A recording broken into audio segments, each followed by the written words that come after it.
Bon, eh bien, bonjour à tous. Bonjour, docteur. Bonjour, Pierre. Et bonjour, Eric. C'est un plaisir de vous retrouver pour cet entretien d'actualité et politique. Bon, eh bien, merci. Bonjour à Bon. tous, ou plutôt bonsoir. Bonsoir à tous. Et donc, je vous écoute. Alors, nous commençons par une première question sur ce qui se passe en France. Que pensez-vous de la décision d'Emmanuel Macron de dissoudre l'Assemblée et surtout en se vantant d'avoir lancé une grenade dégoupillée entre les jambes de l'opposition? C'est hallucinant.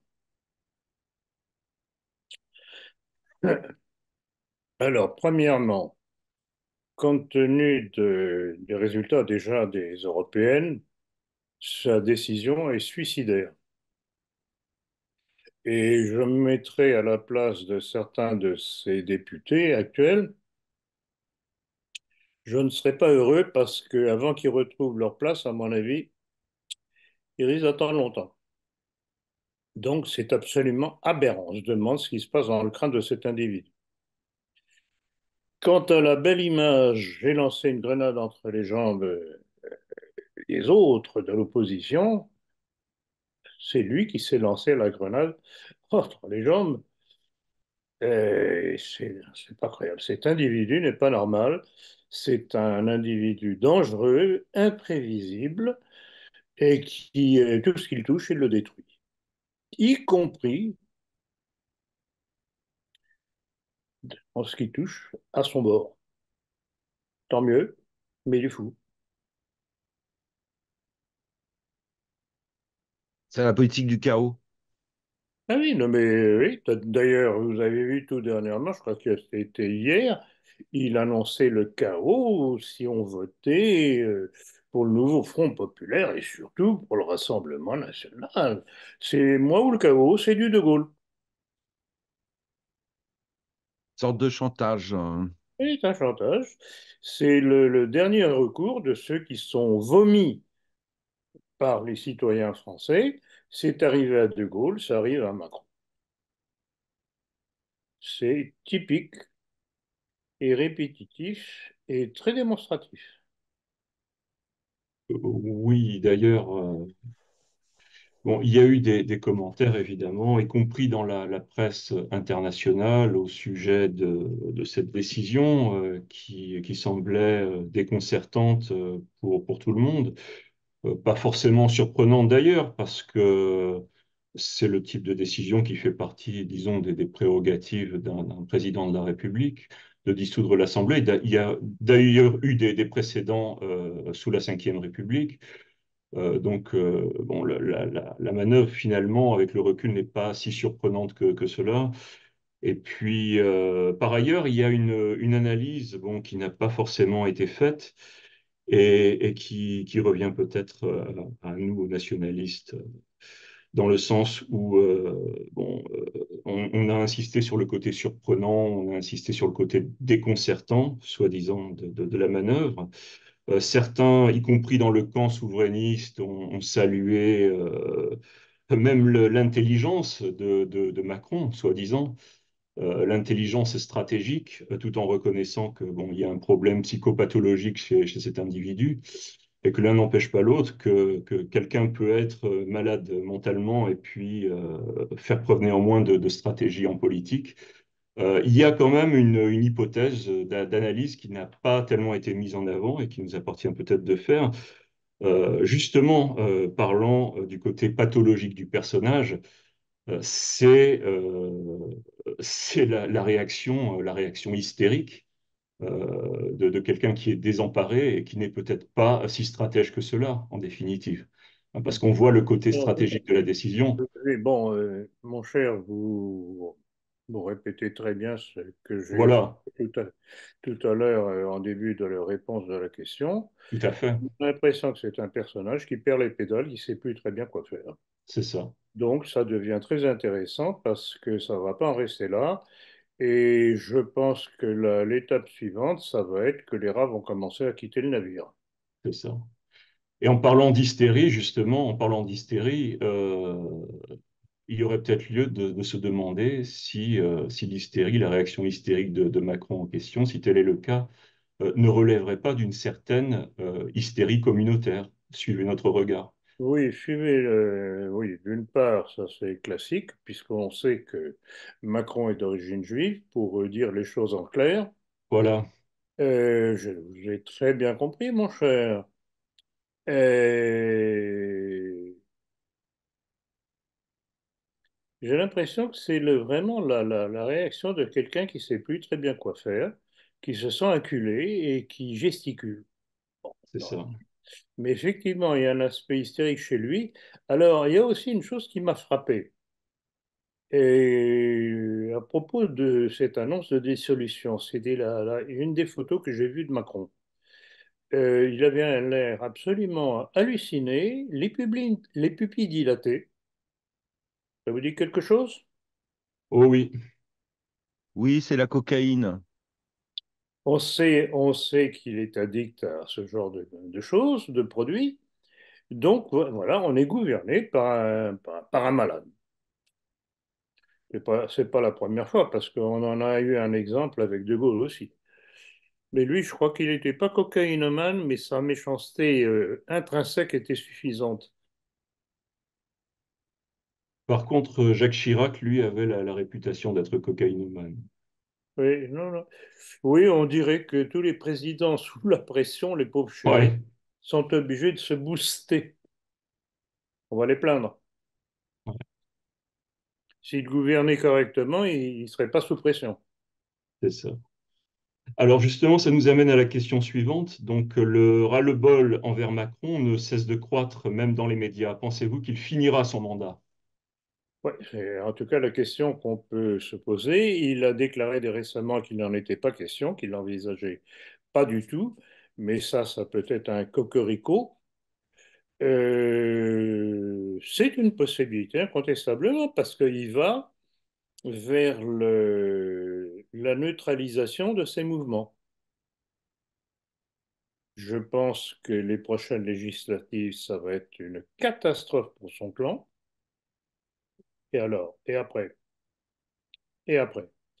Alors, et après, oui, bon, l'hypothèse de Bardella Premier ministre, je ne sais pas si ce serait une bonne chose, je n'en suis pas du tout convaincu, compte tenu des positions de Bardella et du Rassemblement national en général. Il pourrait bien être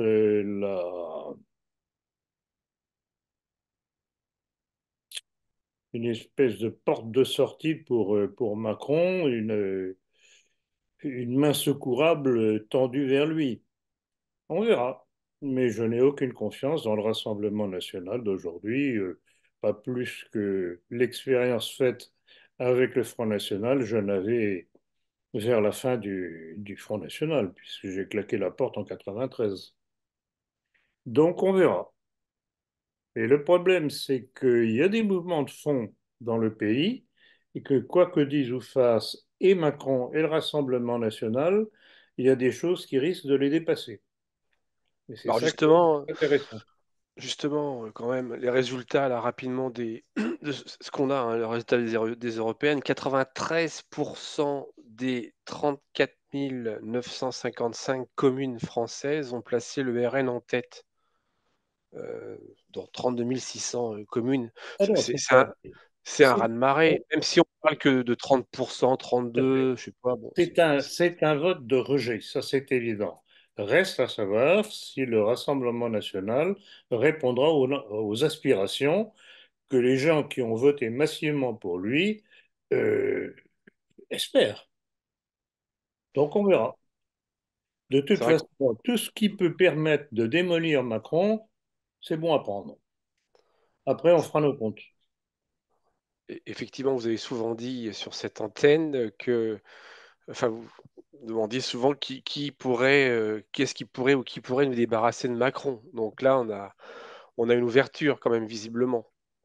Même si effectivement, on entend aussi beaucoup que le fait de d'avoir Bardella comme Premier ministre, c'est une manière aussi de lui repasser un bâton merdeux, pardonnez-moi l'expression, lui confier un bébé mort, c'est un peu l'image qui avait été utilisée vis-à-vis de Gorbatchev avec la glasnost il y a 40 ans quand il est Tout arrivé au à fait. pouvoir. Tout à fait. Dernier, dernier président russe, purement russe d'ailleurs, qui avait récupéré une situation qui était ingérable. Donc, effectivement, ça pourrait être aussi l'occasion pour les mondialistes de démonétiser la réaction nationale en France. Oui, tout à fait. D'ailleurs, ils espèrent. C'est leur dernière planche de salut, pense-t-il. C'est que si le Rassemblement national arrive au pouvoir, il sera incapable de gérer la situation. Bon, ça, on verra. Pour l'instant, nous, notre objectif, c'est nous débarrasser de Macron. Ça, c'est article premier. Alors, à l'occasion de cette question, je voudrais tout de même, parce que ça démontre très très bien l'état d'exaspération des Français, une citation du site Slate. Je vais vous lire ça. Et je trouve que c'est très bien tapé. Voilà. Emmanuel Macron a l'audace des imbéciles. Quand il se retrouve à court d'idées, il s'invente une si grossière qu'elle sidère tout le monde. L'imbécile devient alors fanfaron, on le voit qui plastronne au grand jour, ravi d'avoir surpris plus d'un, il rit de son cou comme le voleur qui revend à sa victime les marchandises qu'il vient de lui dérober. Il est si content de son tour de force que c'est à peine si les conséquences de ses actes l'effleurent. Il est si content de son tour de force que c'est à peine, etc., etc. Il sera toujours temps d'y penser si jamais les choses allaient de travers. L'annonce de la dissolution de l'Assemblée nationale n'est pas un coup de poker, c'est l'irruption d'un égarement qui dit l'impuissance du chef de l'État à reprendre la situation en main. Et justement, je reviens sur cette histoire de photo de Macron à l'annonce de sa dissolution. C'était assez parlant. Quelqu'un qui perd les pédales. Et alors, sa dernière trouvaille qui assure qu'il fallait trouver une nouvelle façon de gouverner, de changer profondément, c'est toujours la même chose. Demain, on rase gratis. Il est tout de même là au pouvoir depuis combien de temps? Ce serait temps qu'ils comprennent comment il faut gouverner. Donc voilà. Mais je trouve que cette description du cas Macron par le site Slate est remarquable. D'ailleurs, ça rappelle vraiment Sarkozy aussi qui disait j'ai changé, hein. Il y a Mais vraiment une similitude. exactement, mais mon cher, Sarkozy, Macron, ils sont de même Oui. origine tous les deux. Alors justement, il manquait le troisième parce que vous avez ce triumvirat qui vous est cher, hein, nos trois derniers présidents. Tout à fait. Euh, Devant certaines réactions ou déclarations, vous aimez à répéter que, je cite, la bêtise humaine est ce qui donne le mieux la notion d'infini. Avez-vous vu cette réception enthousiaste faite à François Hollande, rapportée par la Dépêche? France, je cite, François, on t'aime, François, on t'adore, on t'aime plus que le pastis d'Andorre. C'est sur cet air que les rugbyman du club corésien ont reçu François Hollande, accompagné de Julie Gaillet. N'est-ce pas hallucinant? C'est hallucinant. Mais voilà, ça correspond tout à fait à ma petite formule. L'imbécilité humaine est ce qui donne le notion d'infini. C'est fabuleux, c'est fabuleux. On dirait que les peuples sont aveugles, sourds, ne comprennent pas la nocivité de ceux qui les gouvernent, notamment ceux en question dont nous parlons, et qui sont heureux. Que voulez-vous faire? D'ailleurs, c'est un aspect dont je vais traiter dans ma conférence de samedi prochain à Paris sur les raisons cachées de la Révolution française.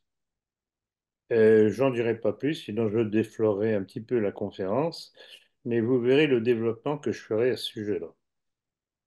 Alors, à ce propos, puisqu'on parle de François Hollande, si vous le permettez, docteur, j'aimerais bien faire une parenthèse dans un esprit un peu, si vous voulez, contradictoire mais constructif toujours, et qui pourrait vous permettre, si vous le souhaitez, de développer davantage ce qu'a été l'évolution de votre réflexion stratégique en termes de choix électoraux dans des contextes qu'il faut rappeler. C'est-à-dire que à plusieurs reprises, au fil du temps, vous avez été amené à, à proposer de voter pour des candidats de partis dits modérés, hein, dits typiques de l'arc républicain, arguant à juste titre, parce qu'il y a une logique sous-jacente, qu'il vaut mieux avoir quelqu'un finalement, quand le choix est restreint, qui se présente comme un véritable ennemi plutôt que d'avoir de faux amis au pouvoir. Et c'est un parallèle que vous faites notamment avec la situation aux États-Unis, quand vous dites que finalement, il a mieux valu avoir quelqu'un comme Joe Biden, malgré tous les défauts qu'il a, plutôt que quelqu'un comme Donald Trump qui, par certains côtés, est proche de nous, mais d'un autre côté, est quand même complètement inféodé, en définitive, au lobby israélo-sioniste et par voie de conséquence aux dérives vaccinales, par exemple, qui ont eu lieu. Tout Donc à fait. voilà, je pense que les choix électoraux, y compris pour les élections européennes, les dernières en date, où il y a eu des revirements, des rebondissements au gré des évolutions de l'actualité et des analyses que vous avez pu en faire, parce que vous êtes toujours attentif à l'actualité au jour le jour. Je pense que ces stratégies de votre part qui sont mûries et qui sont vraiment liées toujours à une logique sous-jacente et à une analyse rigoureuse ont été mal comprises par une partie du camp nationaliste. Donc, est-ce que vous souhaitez revenir sur ce Ah, point? tout à fait, d'autant qu'il y a une nouvelle qui est toute récente, ça touche à la protestation des républicains de ne pas être associés au débat qui est prévu, je ne sais pas quand exactement. Or, à ce débat, il y aura le Rassemblement national, il y aura la gauche, etc., pas les républicains. Alors, ça nous inspire quoi, ça? Que apparemment, sans couler de source, le pouvoir a davantage peur des républicains que du Rassemblement national. C'est un comble. Il faut en tenir compte. Et c'est pour ça d'ailleurs qu'aux européennes, j'ai fait voter pour Bellamy. Il peut y avoir chez des gens qui apparemment ne sont pas nécessairement les plus proches de nous apparemment, des gens qui effectivement stratégiquement le sont. Et d'ailleurs, j'avais signalé à l'époque que Bellamy sur le plan des problèmes sociétaux, avortement, etc., était beaucoup plus conforme avec nous que ne l'avait été le Rassemblement national, puisque rappelez-vous que le Rassemblement national a voté à pieds joints l'inscription de l'avortement dans la Constitution, ce que Bellamy n'a pas fait.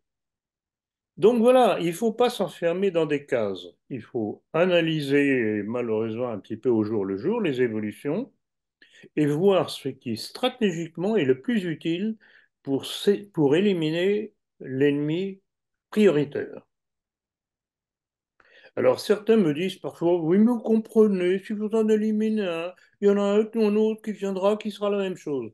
Et moi, je leur réponds systématiquement, on commence par éliminer le premier qui est le plus dérangeant, après on avise. Et on recommencera la manœuvre. Pas interdit. Éliminer un, deux, trois, au hasard des occasions qui se présentent sur le plan électoral. Donc voilà, cette réflexion que l'on me fait, ah mais c'est une démission, c'est une acceptation d'une situation qu'il faut complètement bouleverser. Et ça, c'est l'esprit des bien-pensants en général, qui m'insupporte au plus haut degré. Oui, en plus de cela, vous êtes parfaitement conscient que c'est un pari que vous faites, sans garantie évidemment que ce pari réussisse en notre faveur, puisque on sait très bien, vous le savez très bien, mieux que personne, que au fond, on ne peut faire confiance à personne dans cette classe politique. D'autant plus que les républicains, et vous le savez aussi, sont connus pour être des spécialistes des effets d'annonce et de la surenchère dans leur concurrence avec le Rassemblement national. Le Rassemblement national a dit qu'il ferait ceci, eh bien, les républicains, en réaction, créent un effet d'annonce pour montrer à l'opinion qu'ils sont prêts à aller encore plus loin. Mais Alors, le pari est justement, là, euh, voilà. oui, merci de votre très juste observation. D'ailleurs, ça rejoint une chose que je voulais dire. Est-ce que vous vous rappelez que les Républicains avaient déposé un projet de loi pour restreindre les droits, les allocations et autres pour les migrants? Oui, Ce n'est pas passé parce que le Rassemblement national ne s'y est pas associé. c'est vrai aussi. Donc, dans cette situation-là, quel était le parti qui était le plus à droite, le plus proche de nous? Les Républicains. C'est vrai. C'est drôle. Et toujours avec ce risque en même temps, Pas toujours, mais de toute sachant que façon, le pari je n'ai jamais gagné bon, d'avance. on peut se tromper dans le pari. Ah, tout à fait, tout à fait. Il est évident que quand, croyant utile d'appuyer Valérie Pécresse, j'ai recommandé de voter pour lui toujours dans l'idée d'éliminer Macron, alors que ses premières déclarations pouvaient être prometteuses, par la suite, elle a complètement changé de bord, et j'avoue que j'ai été un petit peu dérangé. Comme nous tous, bien sûr, bien sûr. Non, mais c'est ça, c'est un pari. Vous savez, c'est un petit peu comme un jeu de cartes. Voilà. Un petit peu Vous comme un- pensez pas que ça... Vous croyez que vous Désolé, hein. avez l'atout, vous croyez que vous avez l'atout, mais il y en a un autre qui a l'atout supérieur. C'est ça. Vous pensez pas que c'est un peu en contradiction avec l'objectif premier qui est de faire justement sauter Macron? Alors, et là, il y a véritablement l'occasion de faire masse, puisque c'est quand même le vote qui l'embête le plus, le vote au Rassemblement national, quand on voit Ah, les réactions. ça de toute façon. Mais de toute façon, que ce soit un vote pour le Rassemblement national ou un vote pour les Républicains, ce sera un vote contre Macron. Oui, Oui, mais les républicains sont tiraillés entre deux tendances, si vous voulez, celle de rejoindre le Rassemblement national. Donc, on va voir quelles seront les troupes derrière Ciotti, Oui, effectivement. alors là, Mais là, vous faites allusion à Ciotti. Je n'ai aucune confiance dans cet individu, hein. d'accord, bien C'est un sûr, naïf de mais première. derrière, il y a tous ceux qui vont se rallier à Macron, et c'est encore pire quand même, malgré tout, je pense. Et il y a ceux qui voudraient rester tels quels, c'est-à-dire républicains, point à la ligne. Ce qui me semble le plus intéressant, parce que justement, comme l'un ou l'autre d'entre vous faisait allusion, il y a une surenchère entre les républicains et le Front National qui peut être salutaire. avec toujours le Non, non, mais je risque, ne souhaite pas du voilà. tout un rassemblement, un ralliement des républicains au Rassemblement national. Je souhaite qu'il reste comme une force indépendante. Ça me semble beaucoup plus utile. Bon, avec toujours le risque, évidemment, dont vous êtes parfaitement conscient, encore une fois, de l'effet d'annonce. L'un des effets d'annonce des républicains les plus célèbres dans l'histoire récente, d'ailleurs de l'UMP à l'époque, c'était, je pense que vous vous en souvenez très bien, quand Nicolas Sarkozy avait dit qu'il allait carchériser Oui, les cités, oui, en référence à la petite délinquance de banlieue. Il n'a oui. rien Eric, carchérisé du tout. Eric, Ouais, pourquoi croyez-vous que je fais allusion à cet élément tout récent de ouais, la plainte des républicains de ne pas être invités? tout à fait. Ça veut dire quelque chose. Ça veut dire que pour le pouvoir macronien, l'élément le plus dangereux, ce seraient les républicains. Intéressant à noter ça. C'est possible, c'est fort possible. C'est ça que ça veut dire. Ouais. Mais de toute façon, Macron se sent assiégé de toutes parts maintenant. Oui, tout à fait.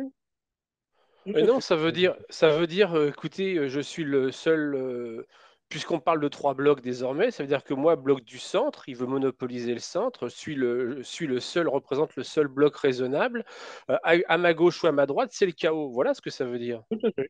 Tout à fait. Ben, rappelez-vous, je Et l'ai déjà dit tout à l'heure, je le répète, c'est déjà le petit jeu qu'avait fait De Gaulle.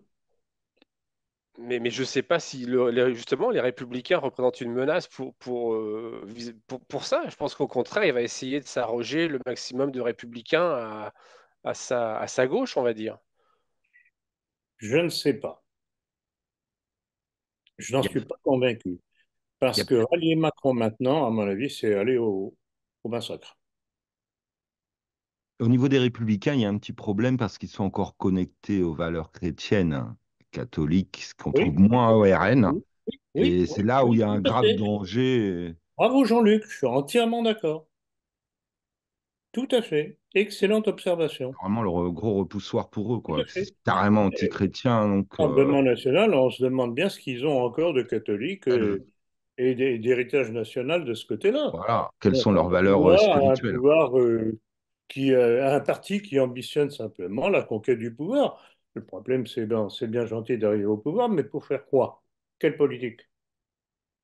Quand on voit tout ce qu'ils ont voté de conforme au désir de Macron, ça ne donne pas beaucoup d'appétit.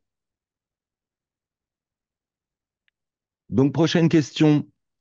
Serge et Arnaud Klarsfeld, Pierre-François Veil et comme plus de 90% de la communauté juive se refusent à voter pour les antisémites de la France insoumise de Jean-Luc Mélenchon. Ne vous semble-t-il pas que la gauche a évolué sur ce sujet brûlant? C'est quelque chose de très curieux et très intéressant à observer. Alors, c'est surprenant et pas tellement surprenant que cela, parce que dans l'histoire, il y a toujours eu une certaine tradition antisémite dans une certaine gauche. Et cela faisait suite justement aux méfaits de la finance cosmopolite, pas besoin de vous faire un petit dessin, qui commençait à s'installer à partir de la fin du 19e siècle. Et vous avez eu des gens très connus comme Toussonnel et d'autres, Proudhon, qui étaient des socialistes, mais pas marxisants, et qui étaient anti-juifs, en réaction justement aux méfaits de cette finance anonyme et vagabonde, comme on disait. Donc, il y a une vieille tradition dans la gauche d'antisémitisme, incontestablement. Et il y a évidemment l'apport nouveau de ce qui se passe en Palestine, avec le génocide perpétré par les Israéliens contre les Palestiniens, contre les populations civiles palestiniennes. Et bon, tout être normal, qui soit de droite, du centre ou de gauche, devant de tels agissements, devrait se révolter. Et c'est ça qui me déplaît profondément, c'est de voir que, en fait, la défense des Palestiniens est assurée aujourd'hui par l'ultra-gauche, alors que les gens dits de la droite nationale sont à plat ventre devant. C'est scandaleux. Et j'ai vu encore dernièrement, c'était à l'occasion, je crois, d'un entretien avec Nicolas Bouvier, que je salue d'ailleurs au passage, et un entretien auquel j'ai pris grand plaisir par ces très bonnes questions qu'il posait, notamment à propos de De Gaulle. Et je crois que c'est lui qui a passé une séquence, deux séquences. Une séquence de Marine Le Pen et une séquence de Éric Ciotti à propos justement de ce qui se passe en Palestine, du crime des Israéliens en Palestine. Et j'étais écœuré, scandalisé de voir la hargne, la haine quasiment, et de Marine Le Pen et de Ciotti contre les Palestiniens. Ces gens sont vautrés dans le judaïsme. Il faut en tenir compte. Je veux pas porter la contradiction à nouveau, mais c'est bien, on a un échange, cher docteur.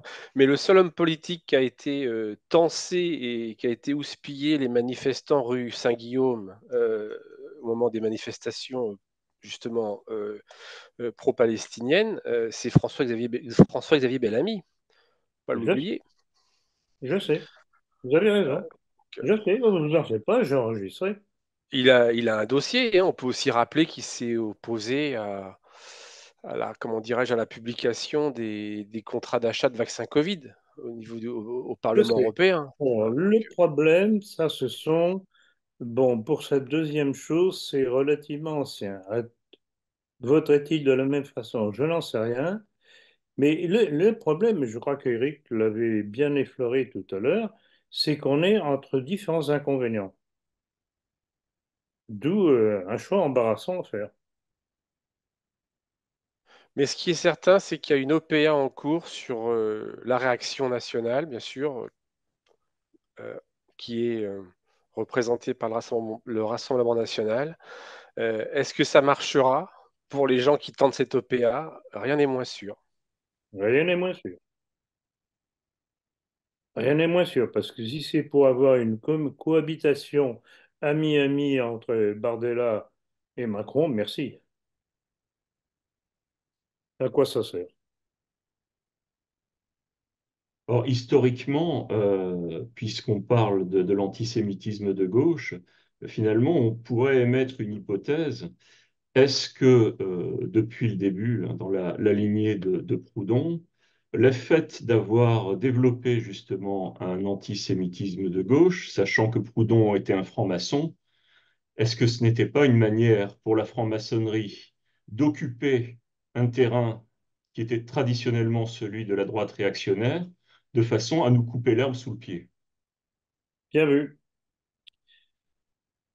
Bien vu. Alors, le problème, c'est que c'était tout de même un petit jeu curieux, bizarre, éventuellement dangereux, parce qu'il faut tout de même pas oublier que la maçonnerie est une création juive.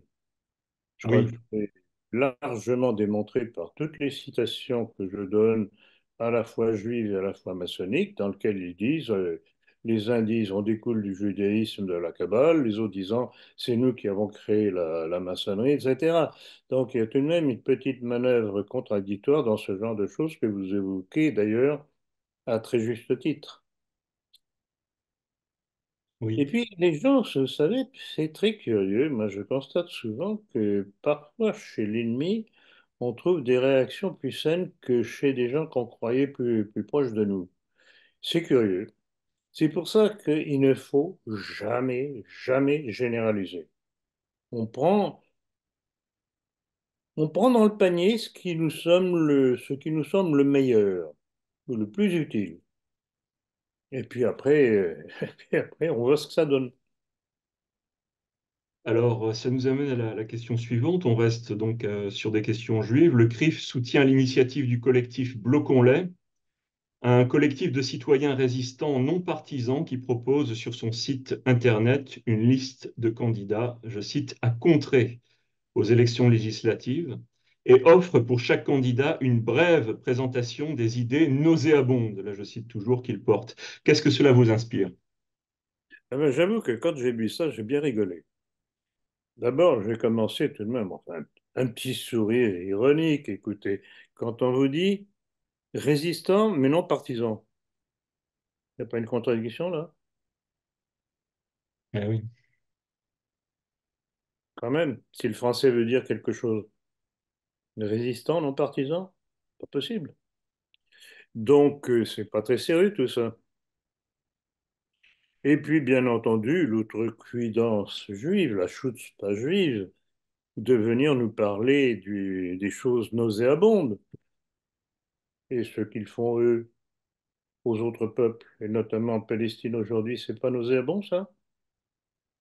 Donc voilà. Et d'ailleurs, rappelez-vous le titre de ma dernière conférence à Paris, que j'avais pris à l'historienne juive Annie Krigel, qui justement vilipendait l'insupportable police juive de la pensée. Tout est là. Tout est là. Or, cette femme était honnête. Bon, elle était juive, mais il y en a qui sont honnêtes. Elle réagissait justement au fait que la loi Fabius-Gaïso, donc une loi juive, puisque vous savez que Fabius est juif, introduisait le délit d'opinion dans la législation française. Et c'est contre cela qu'elle réagissait. Donc on est toujours devant la même chose. Le problème des Juifs de tout temps et ce qui leur retombe régulièrement sur la figure de façon de plus en moins grave ou dramatique pour eux, c'est leur hystérie. Ils ne savent pas s'arrêter. Ils ont une telle appétence de puissance sur le monde qu'ils vont un pas trop loin. Et regardez ce qui se passe dans le monde suite au comportement des Israéliens en Palestine, c'est de montée, mais je crois que ça n'a jamais existé à ce point-là dans le monde de l'antisémitisme. Les autorités américaines mais sont horrifiées, affolées devant la montée de l'antisémitisme dans les campus universitaires américains. Et l'Anti-Defamation League du B'nai B'rith aux États-Unis ne sait plus quoi faire. Le problème, c'est que les actes se payent.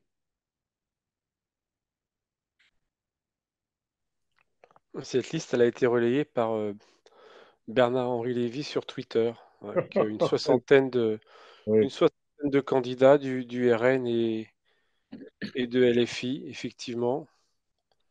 Euh, on ne retrouve pas le député des Français de l'étranger, la Meyer Habib, visiblement, il figure pas dans la liste. Vous vous rappelez de l'anecdote qui s'est pas, enfin, c'est plus qu'une anecdote, c'est un fait qui s'est passé dernièrement. J'avoue que j'ai bien ri. Bon, je suis pas d'une finesse extrême, mais j'avoue que c'est tout de même pas mal. Il avait été traité de gros porc par un député de la France Insoumise. Alors, bien entendu, il s'est indigné, il a demandé des excuses, qu'il a obtenues. Mais l'excuse était la suivante, de la part du député de la France Insoumise: je m'excuse auprès de tous les porcs et tous les cochons de France. Oui, Ah, je trouve ça remarquable comme coup de pied aux fesses. oui. Ça ne manquait pas de sel. C'est David Guiraud. C'est ça. C'est David Guiraud. Ouais. Non, mais c'est Alors, amusant, vraiment, cette oui, réaction antisémite de cette extrême gauche, c'est tout de même quelque chose d'assez surprenant. Est-ce qu'ils vont faire finir dans le national-socialisme? On peut se poser la question. mais ce qui est vraiment une dernière petite réflexion avant de passer à la sixième question, c'est on a l'impression vraiment que les débats, la campagne, elle est centrée sur la seule question, quel bloc, lequel des deux blocs est-il le plus ou le moins antisémite Exactement. aux yeux de la communauté juive? En ce moment, c'est le seul sujet, hein. Tout à fait. C'est vraiment le seul sujet. Tout à fait. C'est obsessionnel. Ouais. Alors, justement, on change de sujet. Cela commence mal. Un rapport de surveillance de la ville de Paris a révélé que la Seine reste trop sale pour accueillir les épreuves de triathlon et de natation en eau libre des Jeux Olympiques de Paris. Cela vous étonne-t-il? J'avoue que là encore, j'ai bien ri quand j'ai vu l'information. Non, pas du tout. Pas du tout, parce que c'est tout de même pas arrivé. Même avec toutes les stations d'épuration que l'on veut, et encore, il est évident que ça ne peut être que pollué, notamment par cette charmante petite bébête intestinale de l'Escherichia coli. Et donc, vraiment, il ne faut pas. Alors, je ne sais pas si vous vous rappelez qu'Anne Hidalgo, ne reculant devant rien pour faire parler d'elle, avait annoncé qu'elle allait faire un plongeon dans la Seine. Évidemment, elle ne l'a pas fait, bien entendu. Donc, en fait, toute cette histoire-là, à défaut de plongeon dans la Seine, c'est un joli flop.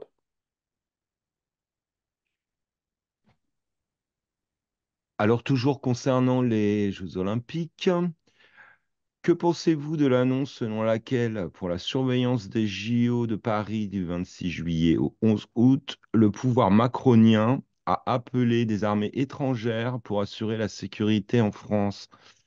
Nous avons pourtant une police et une gendarmerie pléthoriques, sans compter l'armée. Pourquoi alors, selon vous, cet appel à l'étranger? Le mondialisme. Et puis, l'Union européenne, bien sûr. Non, c'est justement vouloir induire l'idée que la nation n'est pas suffisante par elle-même pour régler ses problèmes. Donc, c'est contraire à l'idée de nation. C'est très tordu, cette affaire-là. Bah oui, tout à fait, c'est un aveu de faiblesse. Et puis, est-ce que c'est complètement légal tout ça? Et pas un aveu, c'est un prétexte pour faire croire à une faiblesse. Pas la même chose. Oui, c'est vrai, c'est plus juste. Pas la même Et chose. est-ce Attention. to- est-ce totalement légal tout ça? Ou déjà antinational, mais au niveau de la On ne Constitution? croit pas tout de même qu'introduire des armées étrangères chez nous sous prétexte de nous préserver d'éventuels attentats au moment des JO, je, je regrette beaucoup, ce n'est pas une démarche dans l'intérêt national. Ça ne fait que démontrer, je répète ce que j'ai dit, que tenter de démontrer que la nation n'est pas suffisante pour régler ses propres problèmes. Donc, le mondialisme, on n'en sort pas. Le mondialisme au travers de l'Europe, bien entendu. C'est Bon. tendu, ça. Ils sont très malins, ils sont très vains, ils savent très bien comment manœuvrer, comment induire les réactions dans le peuple. Et même vous, mon cher, dans la formulation que vous avez donnée, vous êtes tombé dans le piège, puisque vous avez dit que c'était, je ne me rappelle plus quelle était votre formule. Un Mais aveu de attention, faiblesse. oui, un aveu de faiblesse. C'est pas un aveu de faiblesse, c'est provoquer l'idée qu'il y a une faiblesse nationale et qu'on est obligé d'avoir recours à l'étranger. Ouais, un aveu de soumission, en fait. Enfin, Voilà. par... Vous voyez, c'est de la dialectique, ça. Et c'est pour ça que j'insiste toujours euh, sur le plan de la défense des idées, sur l'importance de l'utilisation des mots, de la dialectique.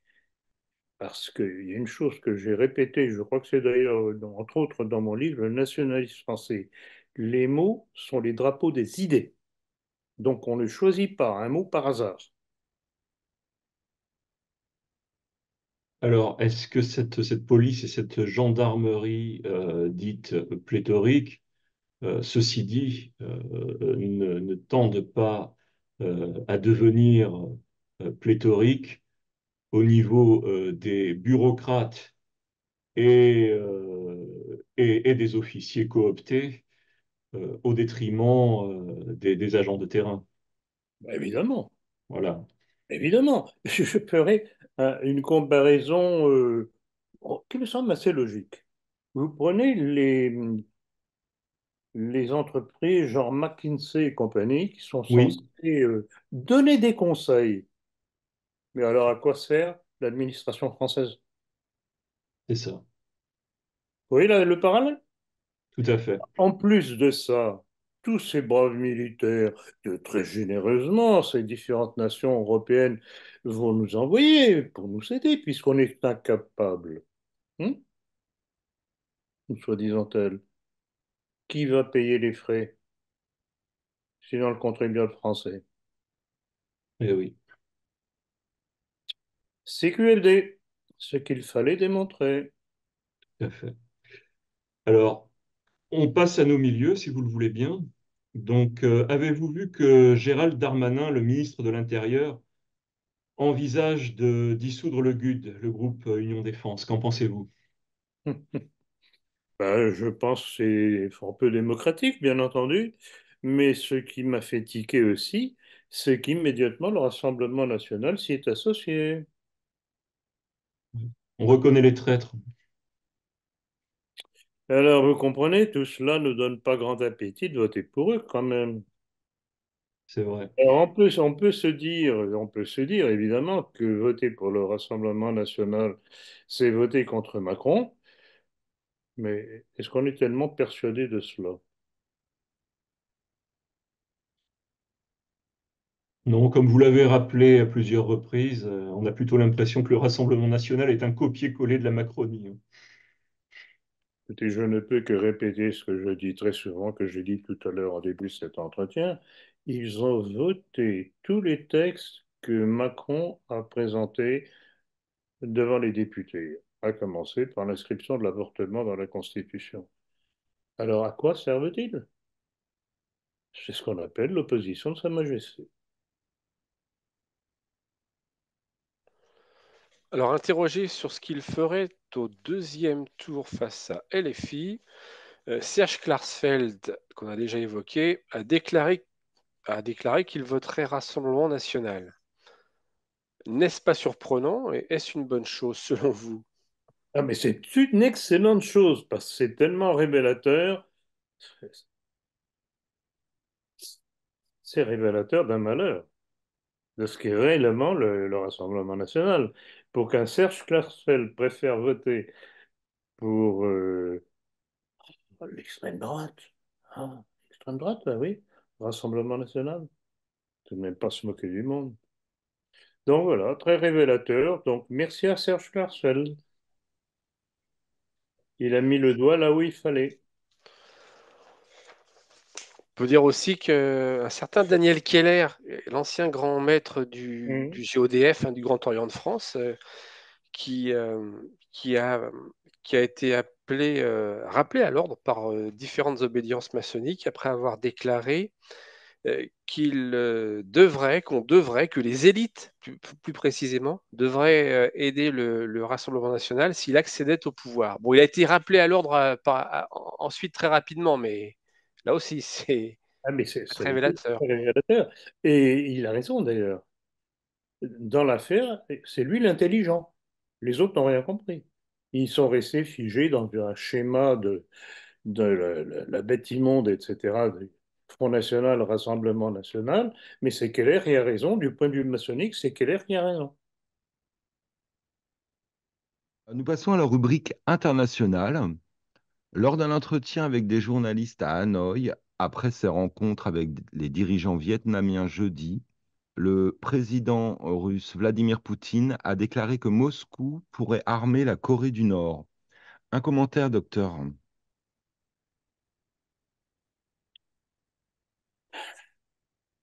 Je suis tenté de dire sacré Poutine quand même.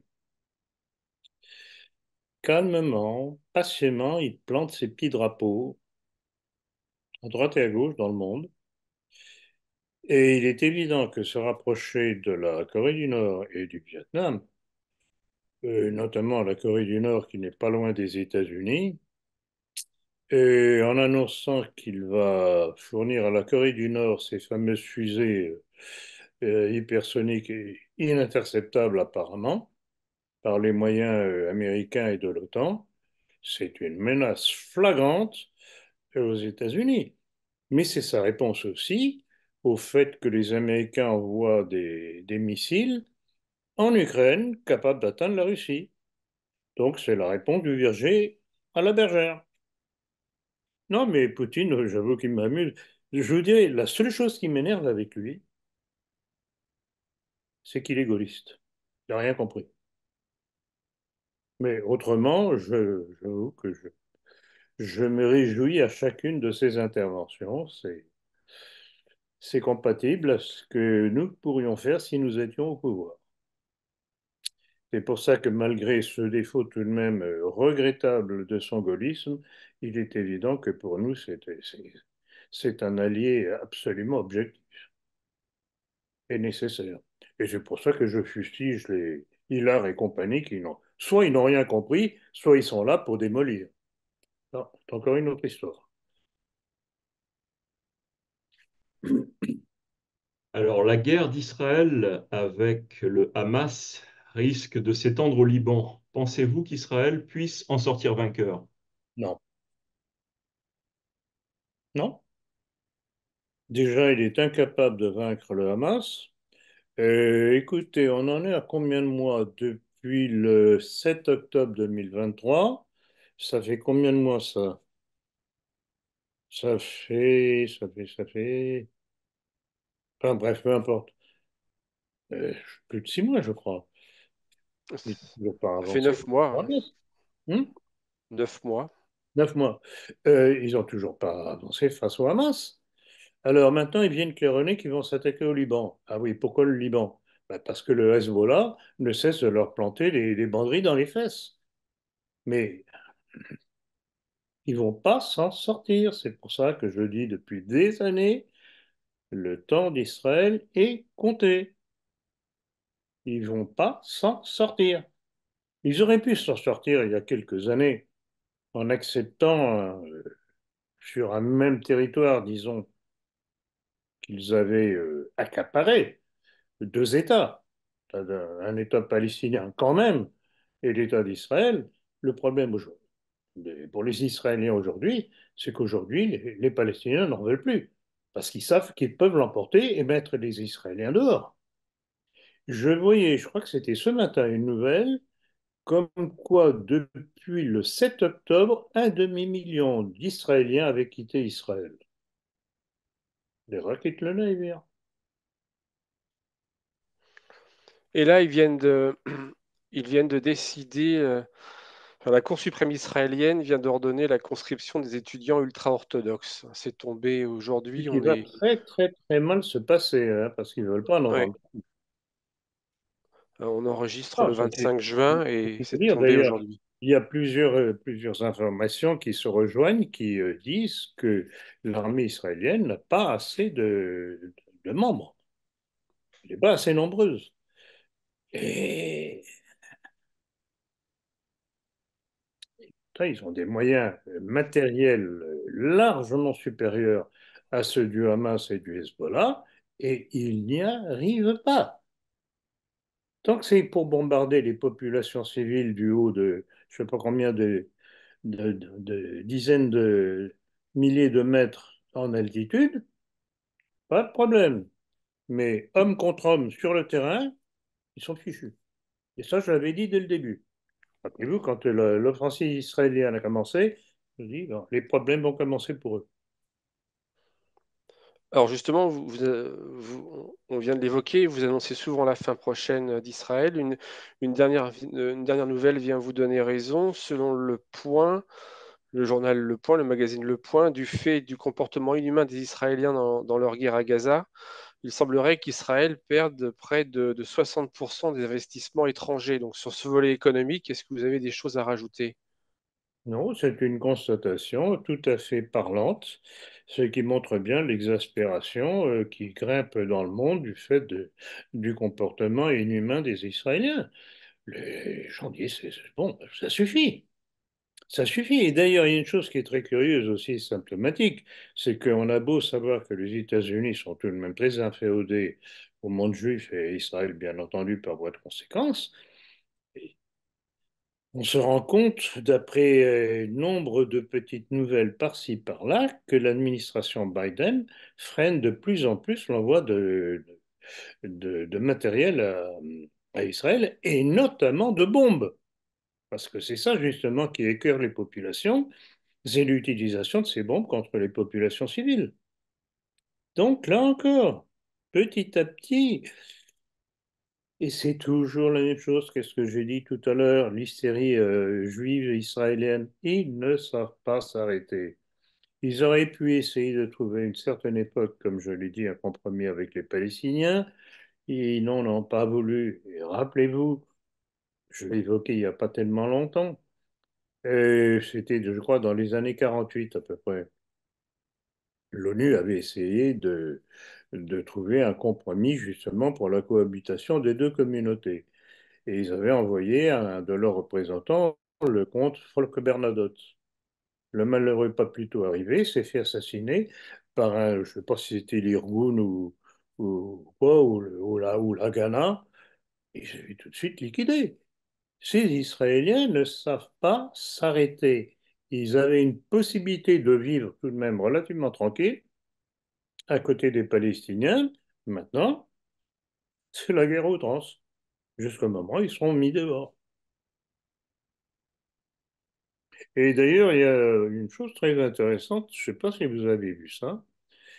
Euh, Avez-vous vu que les firmes israéliennes avaient commencé par être exclues du salon Eurosatori, c'est-à-dire c'est un salon de présentation des armements les plus modernes, par le gouvernement français. Bon, ça ne veut pas dire que le gouvernement français soit antisémite, il ne faut pas exagérer. Simplement, le gouvernement français a à tenir compte tout de même d'une certaine opinion publique et aussi du poids de l'immigration. Donc, ils sont obligés de prendre certaines. Eh bien, bon, évidemment, il y a eu une telle pression du monde juif que finalement, le gouvernement a réautorisé les firmes israéliennes à être présentes à Eurosatory. Mais tout cela montre justement, vous parliez du pourcentage la chute de toutes les aides économiques pour Israël.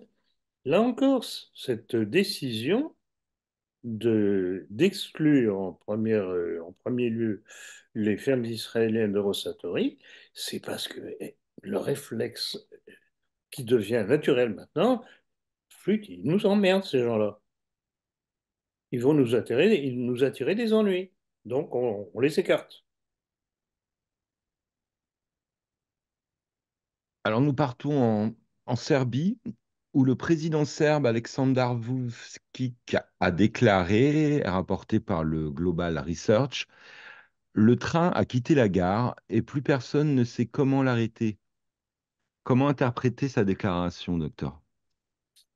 Bon, alors, je pense qu'il fait allusion à ce qui se passe en Ukraine et qu'il a peur de l'escalade qui est en cours.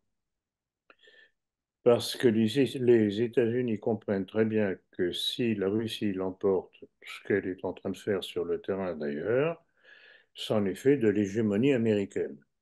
Donc, ça, c'est une chose que je redis perpétuellement et régulièrement.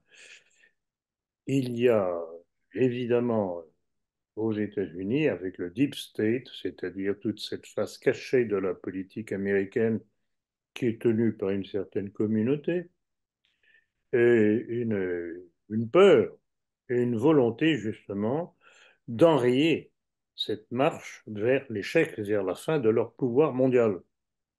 Et le seul moyen pour eux, c'est de tenter une troisième guerre mondiale. Ils avaient très bien réussi le coup avec la Deuxième Guerre mondiale, qui a fini par détruire la puissance du Troisième Reich et des puissances de l'Axe.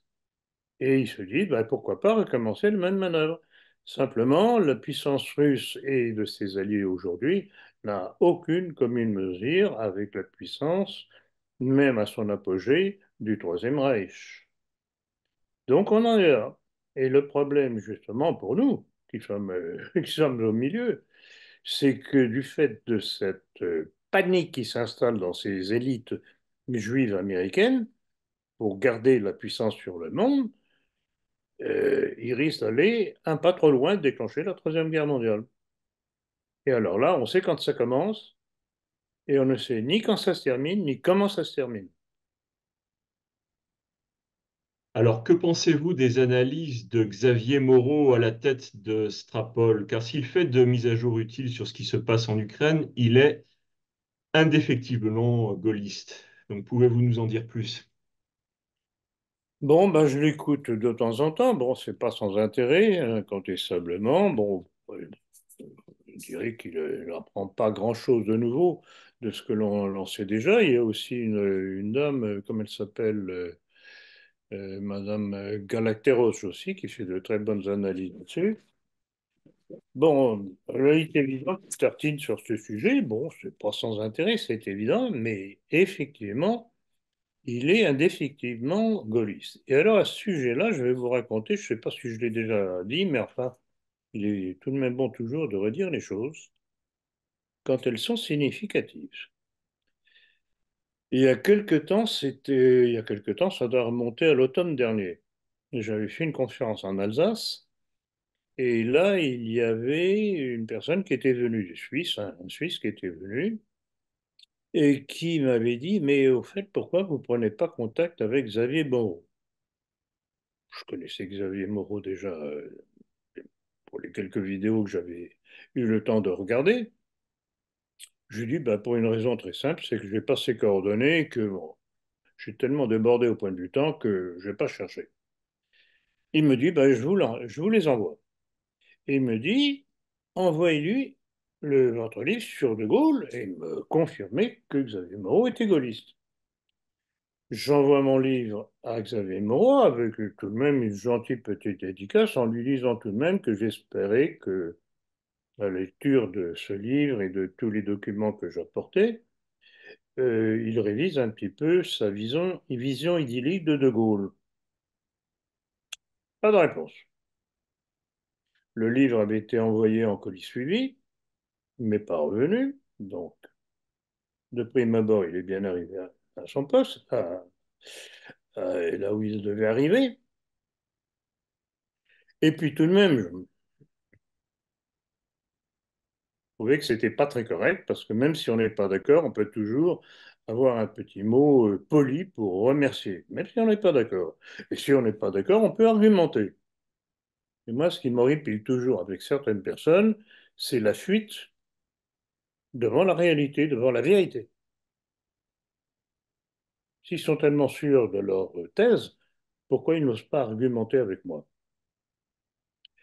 Donc, un mois et demi, 2 mois après lui avoir envoyé mon livre, voyant qu'il ne répondait pas, même pas un petit mot pour accuser réception et éventuellement remercier, je lui envoie un petit mot sur notre adresse parisienne. Aucune réponse. Donc voilà, pour moi, voilà ce que c'est Xavier Moreau. Pour moi, il fait son beurre avec les événements actuellement en Crimée, etc. Il se fait bien voir des Russes puisqu'il habite en Russie, mais je regrette beaucoup. Cet homme est un lâche. J'ai dit, c'est un lâche.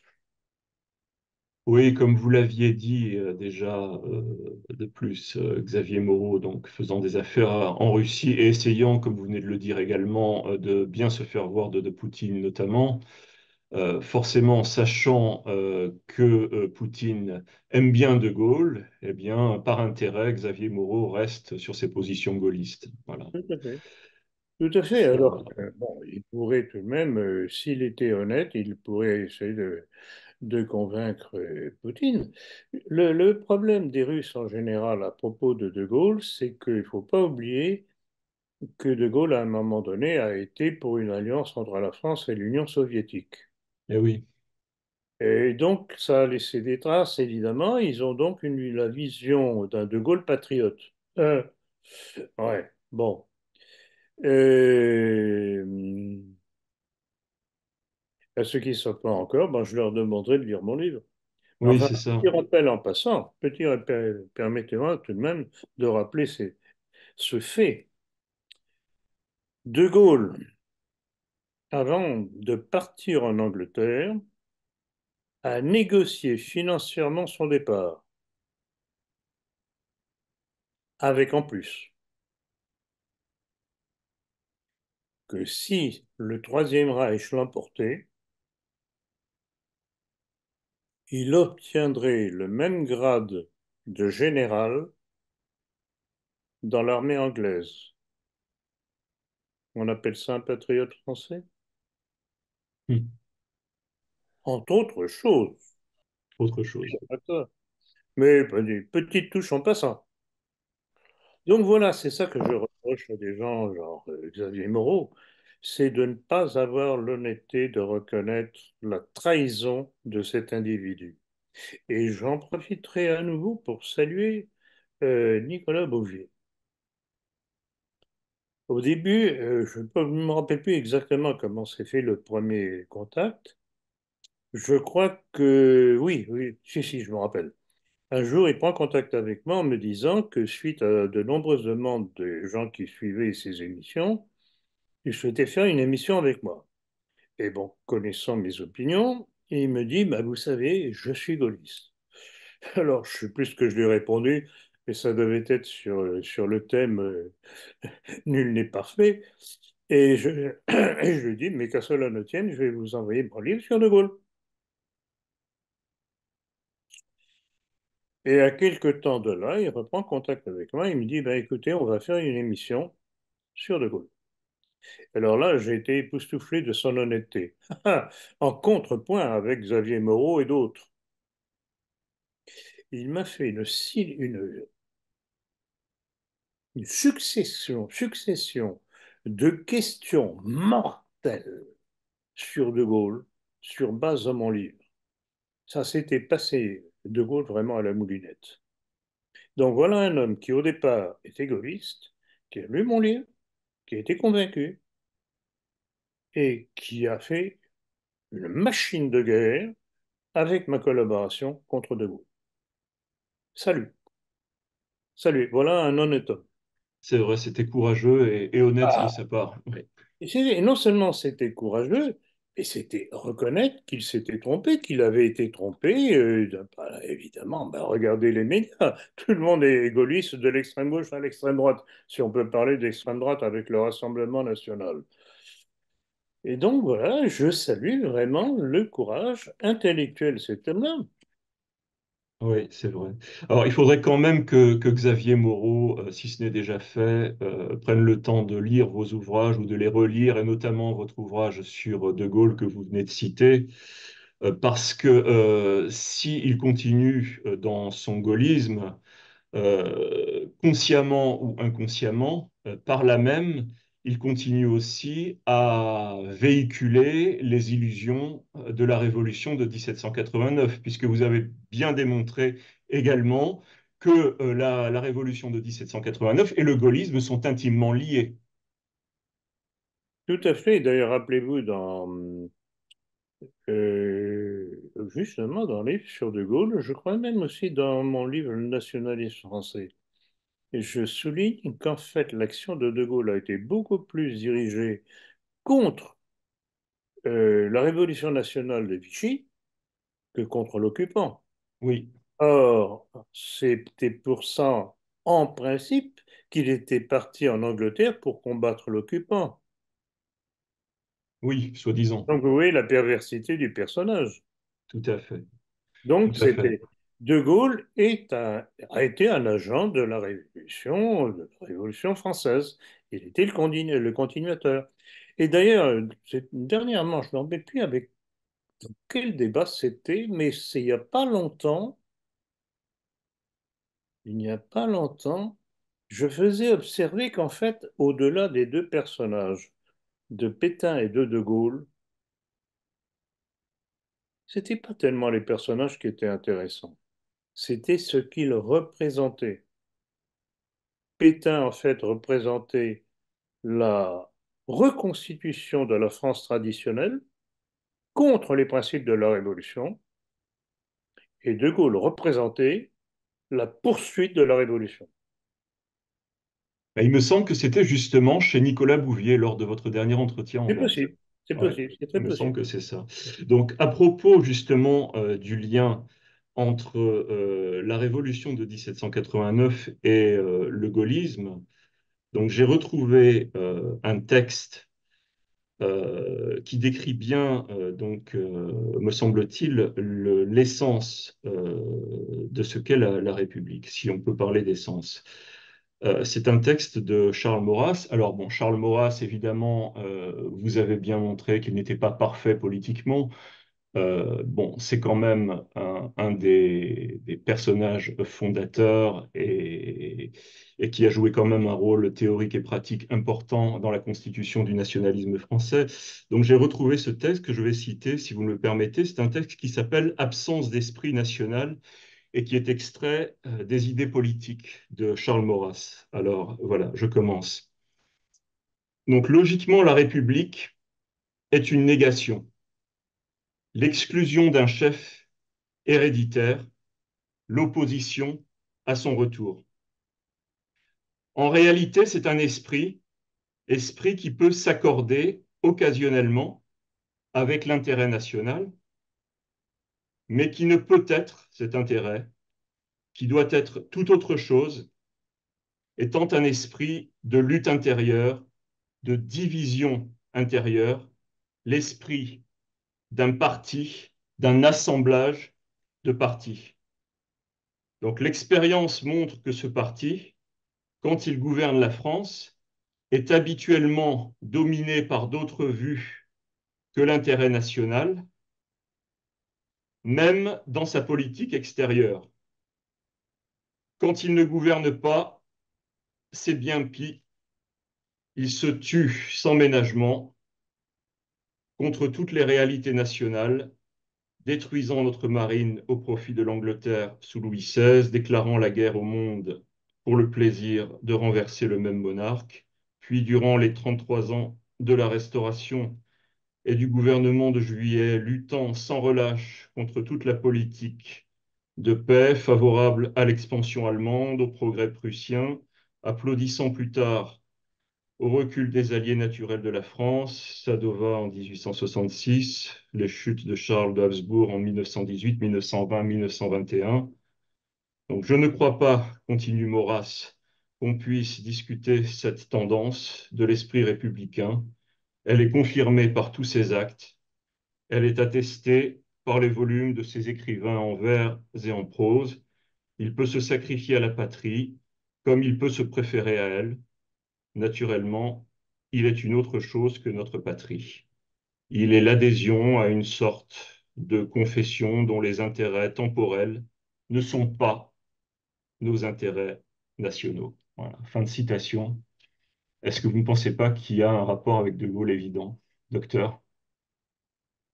C'est évident. Alors, il est évident que le lien dans tout ce qu'il y a dans la déclaration de Maurras, c'est l'action de la maçonnerie. C'est ça le ciment. Oui, C'est ça le ciment.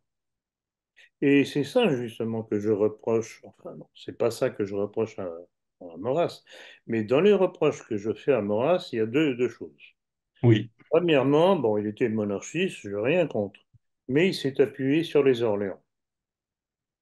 Je regrette beaucoup. Il y a un terrible passif dans la famille Orléans. Et deuxièmement, ce qu'il a appelé le compromis nationaliste, qu'il a fait se rallier à Clémenceau.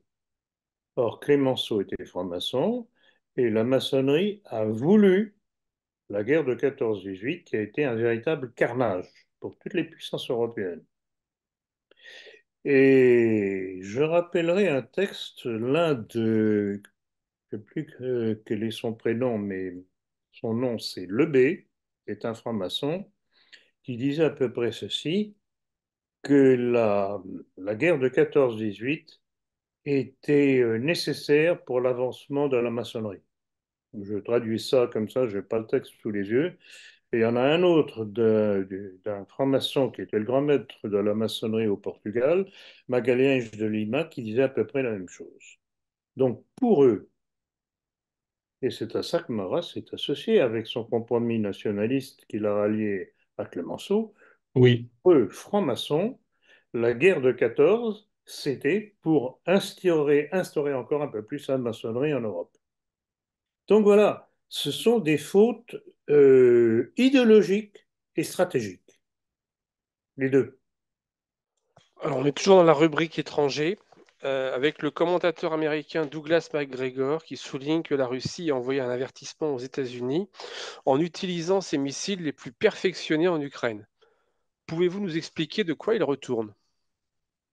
Bah, et il retourne justement, j'y ai fait allusion tout à l'heure à ces fusées, je ne sais plus comment elles s'appellent déjà, enfin bref, peu importe, que la Russie a utilisé et utilise en Ukraine, euh, apparemment ininterceptable par les moyens de l'OTAN et des États-Unis.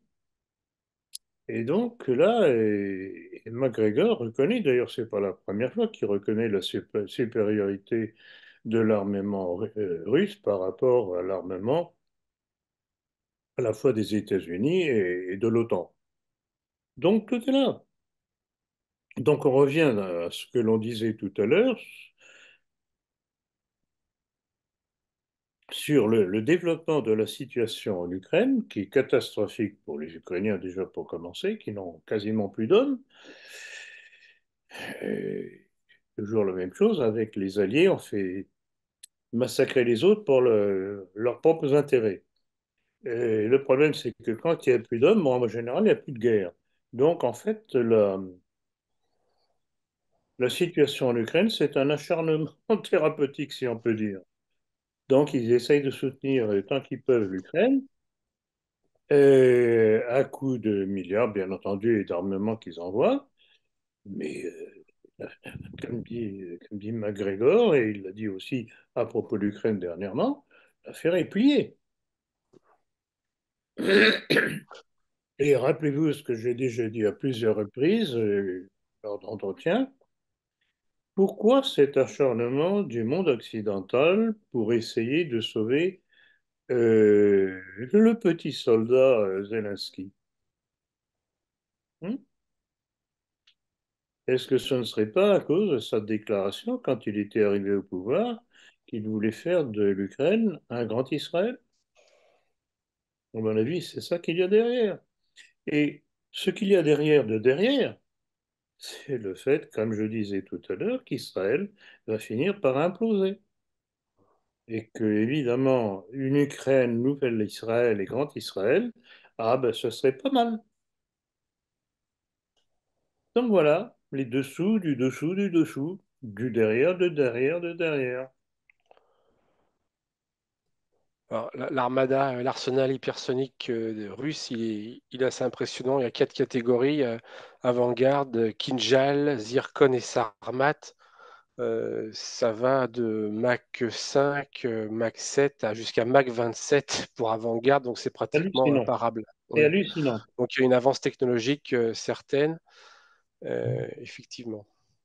Je me rappelle encore quand j'étais jeune homme, c'était le début de l'aviation à réaction. Et j'étais passionné justement par les nouveaux avions de chasse à réaction. Et on commençait à dire, ah, tel avion a dépassé Mach 1, c'est-à-dire 1000 km à l'heure. Quand on entend parler des Mach d'aujourd'hui, c'est hallucinant, les progrès qu'il y a eu. Il n'y a rien qui peut intercepter. À de telles vitesses, il n'y a rien qui puisse intercepter. La seule chose possible, c'est un brouillage des ondes, du guidage. Et là, du côté russe, ils sont très forts, justement, pour brouiller les trajectoires des missiles de l'ennemi.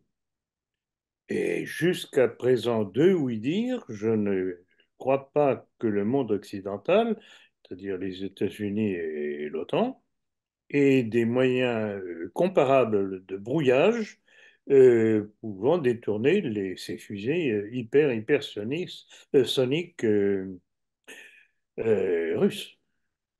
Donc, il y a un déséquilibre flagrant, et je dirais que c'est ça, relativement notre parapluie. C'est cette peur des Américains et du deep state américain, dont je parlais tout à l'heure, de ce qui arriverait, ce qui leur arriverait, s'ils avaient le malheur de déclencher la petite troisième. On verra la suite. Mais justement, la suite, c'est une question qui se pose, c'est vers la Troisième Guerre mondiale, point d'interrogation. N'est-ce pas la question que l'on peut se poser devant l'accumulation de troupes et de matériel aux frontières de l'Ukraine par l'OTAN? Ça rejoint un petit peu ce dont on vient de parler relativement. C'est évident, et pour la raison que je donnais déjà tout à l'heure, c'est que les Américains, et surtout ce qu'il y a derrière le gouvernement américain, le Deep State, judéo-maçonnique, pour l'appeler par son vrai nom, savent très bien que s'ils perdent la guerre en Ukraine, ils perdent le pouvoir sur le monde. Donc c'est un jeu de terreur. C'est celui qui aura le plus peur. Un fait qui est incontournable, c'est la supériorité militaire russe au point de vue matériel face aux moyens américains et de l'OTAN. C'est, je répète, c'est notre parapluie, ce qui nous évite pour l'instant une troisième guerre mondiale. À moins que des imbéciles au Pentagone décident de jouer le jeu, d'essayer de, malgré tout, de lancer la machine infernale en espérant que ça basculera dans leur camp comme ils l'ont si bien fait avec la Deuxième Guerre mondiale. Et ça, je crois que les conditions ne sont pas les mêmes. Alors, il y a aussi, j'ai lu parmi, puisque vous faites allusion à ce genre de situation sur l'hypothèse d'une troisième guerre mondiale, une déclaration du député britannique Andrew Bridgen, qui vient d'avertir le monde que l'OTAN prévoit de lancer une attaque sous faux drapeau sur une ville européenne en utilisant une bombe sale nucléaire et en rejetant la responsabilité sur la Russie. Donc, ça pourrait être effectivement l'amorce de la Troisième Guerre mondiale qui tente tellement les élites du Deep State. On verra la suite. Pensez-vous qu'il s'agirait d'une ville française qui serait menacée? Bien sûr, bien sûr. En plein géo, ce serait joli.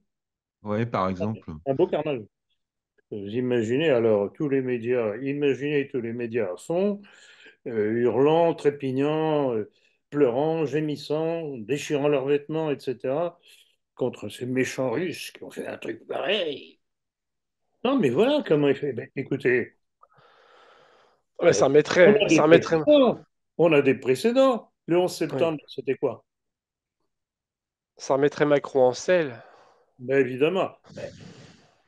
Mais on en a déjà parlé, Hum. mon cher Pierre, on en a déjà parlé. Vous savez très bien que euh,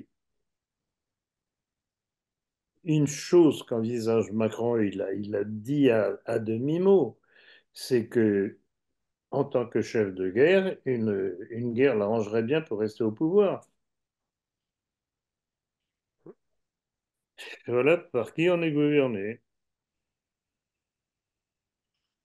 Alors, le 18 juin 2024, soit 84 ans après l'appel du général de Gaulle, les obédiences maçonniques belges ont lancé un vibrant appel pour un sursaut populaire en défense de la démocratie, face, disent-ils, à la montée du fascisme.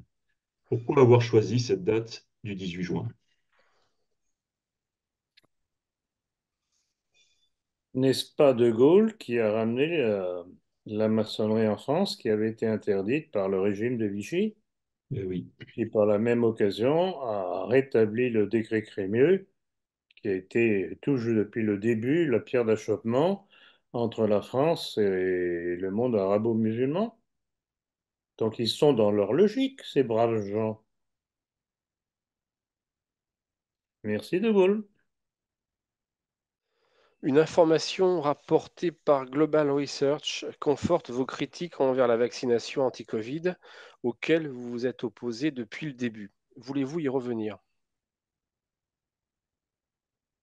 Ah oui, mais ça, c'est incontestable, bon, c'est tout de même intéressant à enregistrer. C'est dommage qu'il n'y ait pas eu davantage de réactions à l'époque, ça aurait évité pas mal de victimes. Enfin, bon, c'est toujours bon à prendre. Alors, il y a plusieurs informations qui sortent dernièrement.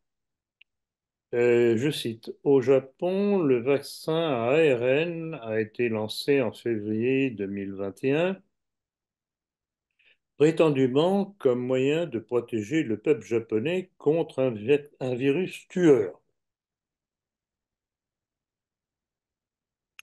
Et plus de 206 millions de doses ont déjà été administrées.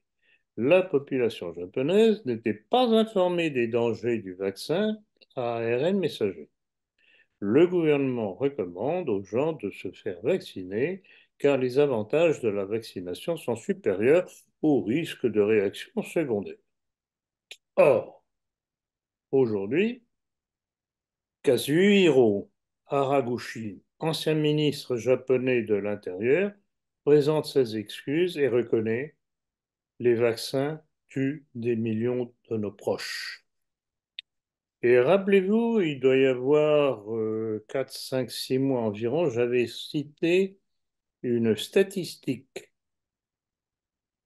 crois que c'était une statistique américaine ou anglaise, je ne sais plus, qui faisait état de 17 millions de morts par le vaccin, pas par le Covid, sans compter la morbidité, c'est-à-dire morbidité, ça veut dire ce qui découle de l'administration d'un médicament qui, au lieu de soigner, rend encore plus malade. Donc voilà la réalité. Voilà le crime contre l'humanité qui a été constitué par ceux qui ont imposé la vaccination dans le monde, à commencer par Emmanuel Macron et ses collaborateurs Agnès Buzyn et Jérôme Salomon. Ces gens sont des criminels de l'humanité. Et voilà ce qui sort aujourd'hui, tout de même de plus en plus nettement. Il y a eu aussi dernièrement une déclaration allemande qui disait à peu près la même chose que le japonais. Et je crois même d'ailleurs que c'est en Allemagne qu'il y a un homme politique qui s'est excusé auprès des Allemands d'avoir poussé à la vaccination. C'est pas en France qu'on verrait ça. Eh ouais, on aimerait bien. Eh oui, la vérité commence à faire son chemin. Toujours sur le même sujet, les autorités allemandes de la santé sont bien obligées devant les statistiques mondiales de reconnaître l'effet dévastateur du vaccin qui fut imposé à 190 pays. Voilà, c'est ce Sur que je viens un- de dire. Exactement. C'est exactement, et je crois que là encore, c'est un commentaire de Global Research. Alors, je recommande ce site. C'est un site américain. C'est un excellent site. Je trouve beaucoup de choses intéressantes, de même que le site Veterans Today. Ça, je le recommande tous les deux. Et donc là, effectivement, ben, ils ne font que reconnaître que ce qui s'est passé à la suite de cette politique de vaccination à outrance et autoritaire. Alors non seulement ça fait évidemment la fortune des fabricants, genre Pfizer, etc. Petit rappel en passant, le patron de Pfizer est un certain Albert Bourla, un juif d'origine grecque. Comme quoi, Bourla, Macron, Buzyn, Salomon, c'est que on trouve toujours les mêmes, derrière les mauvais coups. Euh, Ceci dit en passant. Donc voilà. Donc de plus en plus souvent, la vérité, rappelez-vous ce que je donne comme image, la vérité c'est comme l'eau, finit toujours par s'infiltrer et passer là où elle ne devrait pas, en principe. Donc voilà, il suffit de savoir attendre. Et puis surtout, travailler à ce que le bon peuple soit réinformé. Vous aviez évoqué il y a de nombreux mois, je pense l'année dernière, vous aviez déniché, vous aviez trouvé un texte, une déclaration de Jacob de Rothschild expliquant que c'était un exercice d'obéissance, en fait, un test d'obéissance. Je sais pas Tout si vous à vous fait. souvenez. Ouais. Mmh. Tout à fait, c'est exactement ça. De soumission. Soumission. Oui. Alors, vous connaissez la fameuse injonction de Voltaire, mentez, mentez toujours. Or, l'ADL, l'Anti-Defamation League, vient de se faire rappeler à l'ordre par Wikipédia du fait de ces mensonges. Pouvez-vous nous en expliquer la raison? Bah, la raison est toute simple, ce sont les mensonges de l'Anti-Defamation League qui, évidemment, fait tout pour excuser les crimes d'Israël contre les Palestiniens. Et alors, bon, Wikipédia a tout de même commencé à trouver que c'était aller un peu trop loin dans le mensonge systématique et donc sanctionné. Donc, c'est très intéressant parce que, alors, l'Anti-Defamation League, il faut savoir, que c'est une création directe du Bnei Brit, c'est-à-dire cette obédience maçonnique uniquement réservée aux Juifs. Alors, quand je mentionne ça, ça m'amuse toujours parce que pour des gens qui se plaignent toujours du racisme, plus raciste que ça, tu meurs.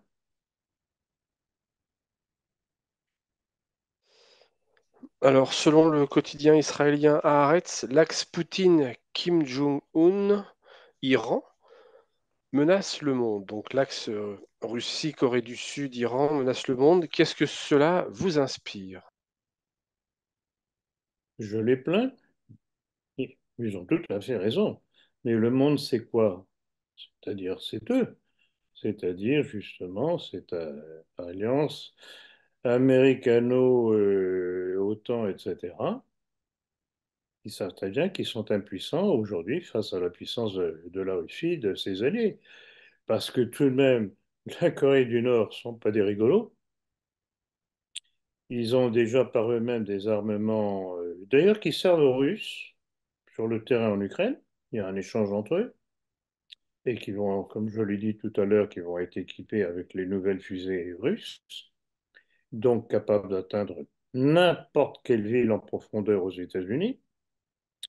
L'Iran. L'Iran, dont la puissance monte, monte. Donc, vraiment, cet Occident sioniste qui gouverne encore le monde a évidemment quelques soucis à se faire. Donc, voilà ce que veut dire la déclaration du quotidien Haaretz. Une dernière question sur la technologie. La transition vers les véhicules électriques est souvent vantée comme une solution incontournable pour réduire les émissions de gaz à effet de serre et améliorer la qualité de l'air. Cela est-il bien réel d'après vous, docteur? Bon, c'est un petit peu comme pour les vaccins. Dès le départ, j'étais contre, parce qu'il faut tout de même un petit peu réfléchir avant de prendre parti. Or, le problème des véhicules électriques, il y a plusieurs inconvénients flagrants. Premièrement,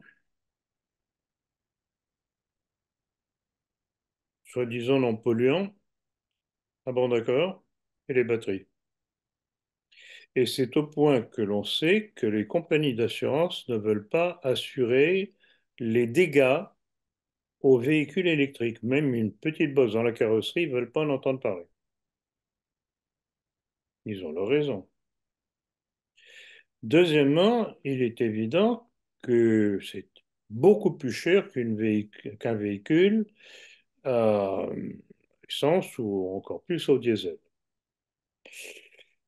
Il y a le problème de l'autonomie restreinte du véhicule électrique. Il y a tout de même une pénurie importante de bornes de recharge. Donc vous mettez tout ça ensemble et on en arrive à la conclusion, quel est l'intérêt du véhicule électrique? Et à mon avis, je pense que c'est vers cela que les grandes industries automobiles seront obligées d'aller. Il y a moyen d'améliorer encore les performances des véhicules à essence ou au diesel. Déjà, quand on voit l'évolution de ce genre de véhicules, depuis une vingtaine d'années, la chute de la consommation est considérable. Il y a aussi une autre hypothèse, je ne sais pas jusqu'où cela pourra aller, si c'est faisable, si ce n'est pas sans danger. C'est aussi la propulsion par hydrogène. Donc il y a plein de choses qui peuvent parfaitement suppléer euh, soi-disant mérite des véhicules électriques, mais à mon avis, tôt ou tard, les véhicules électriques sont bons pour la casse. C'est ce que apparemment anticipent déjà les compagnies d'assurance, comme je viens de le dire. Et d'ailleurs, je voyais justement, je parlais de McKinsey, ils ont révélé que plus de 30% des conducteurs qui avaient adopté un véhicule électrique ne souhaitent plus en racheter un autre et se retournent vers les véhicules thermiques. Donc tout ça, ça veut dire quelque chose.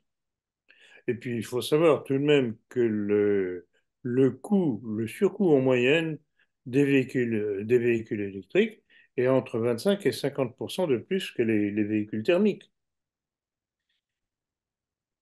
Pas dire que ce soit une bonne affaire. Donc voilà, c'est ce qui explique le désenchantement. Bon, ben nous voilà à la fin de notre entretien.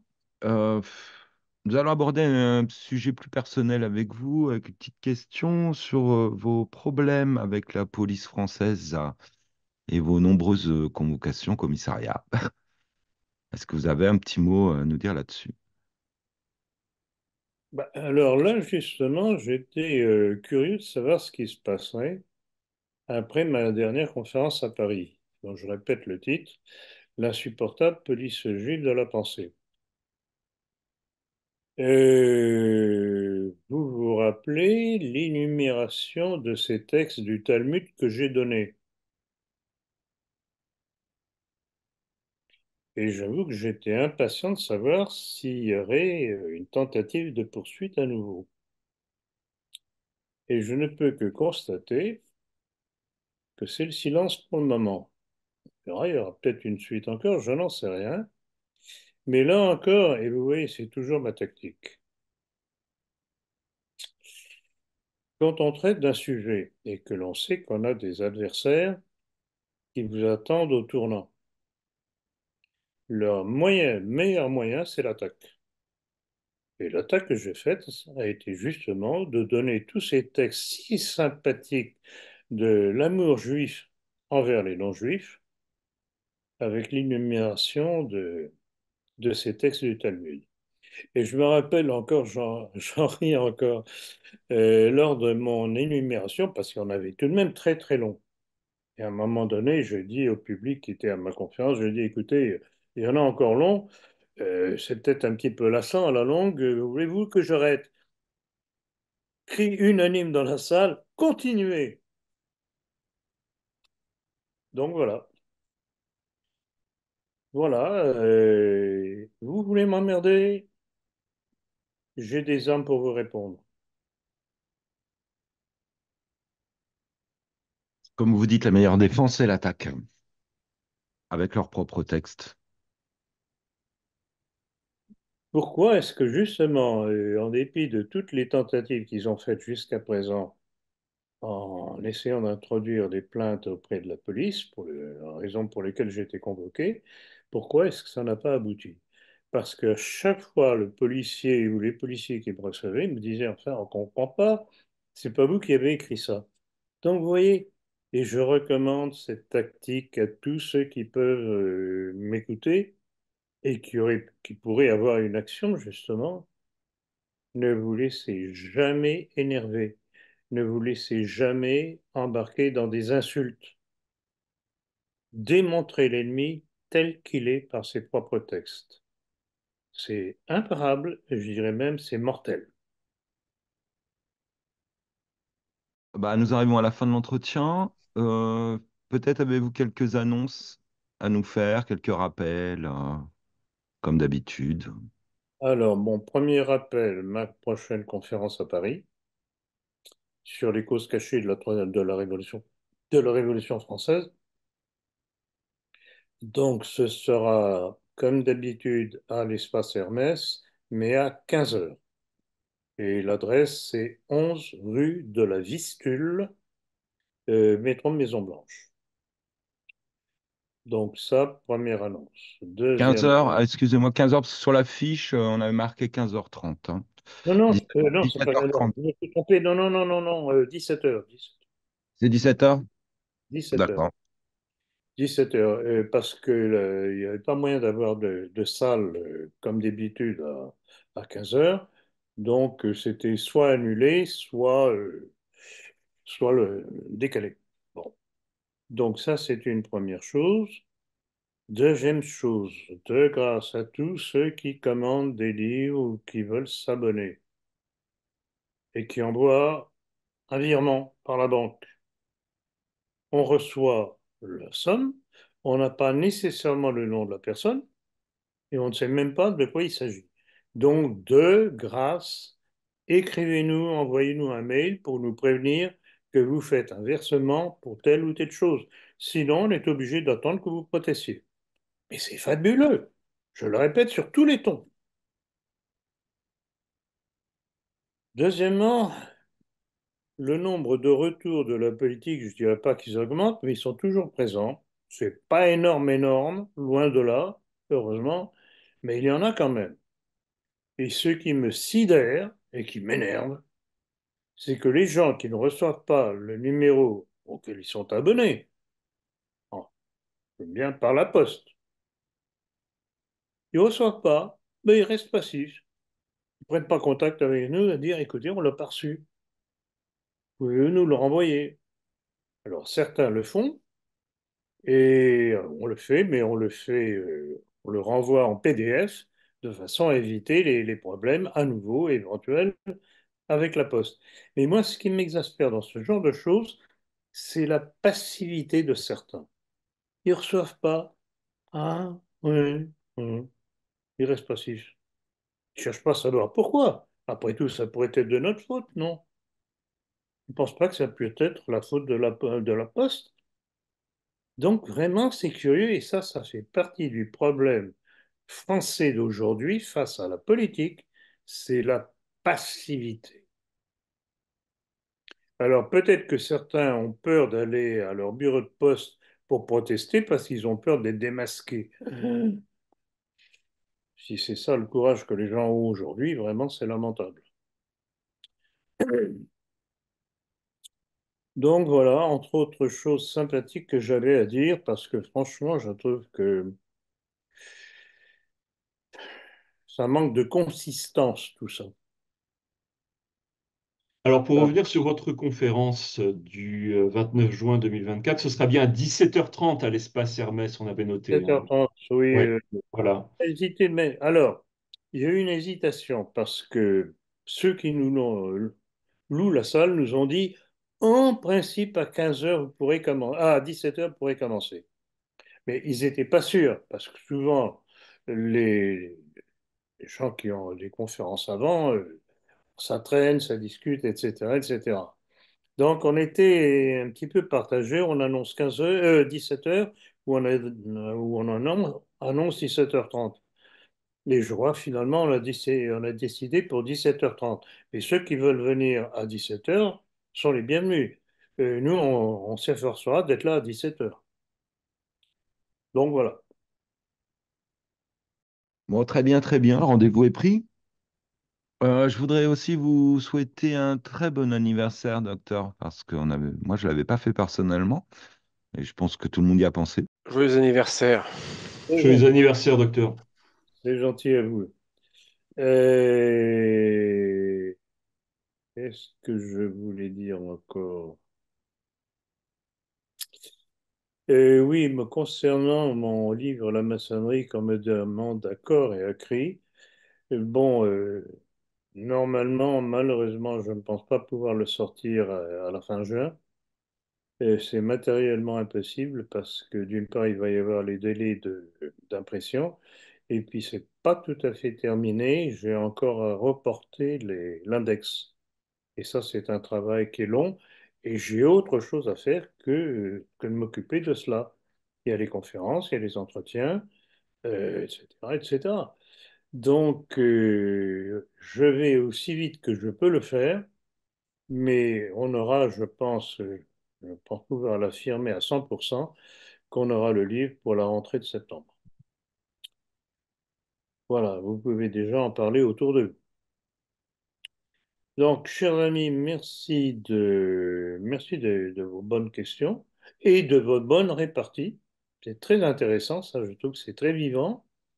Ça ajoute au sujet, soit des aspects parallèles, connexes et autres. C'est toujours bon. Donc, merci. Je suis très fier de notre équipe, de votre équipe. Ben, merci beaucoup, docteur. Voilà. Merci, Eh bien, docteur. écoutez, bon, on aura certainement Merci. l'occasion de se recontacter les uns et les autres parce qu'évidemment, on passe notre temps à s'informer réciproquement. Bon, ceci dit, je vous souhaite tout de même de bonnes vacances, si possible. Merci. Et ne me souhaitez pas de bonnes vacances parce que j'aurai pas beaucoup de vacances, rassurez-vous. Alors, rassurez-vous, je n'en prends pas non plus avant le mois de novembre prochain. Comment? Je n'en prends pas non plus avant le mois de novembre prochain. Ah bon, d'accord. Rassurez-vous. Voilà. D'accord. Très bien. Eh bien, écoutez, portez-vous bien, travaillez bien de votre côté et à la prochaine. Merci, docteur. Merci, Jean-Luc. Merci, Pierre. Merci à Merci. À tous. bientôt. Bientôt. Merci, au revoir, docteur. Merci aux internautes pour leur fidélité. À très bientôt. Oui, tout à fait. Merci à eux. Merci à eux et à tous ceux qui relayent. D'ailleurs, il y en a beaucoup qui prennent contact avec moi pour me dire, vous savez, j'ai relayé, etc., etc.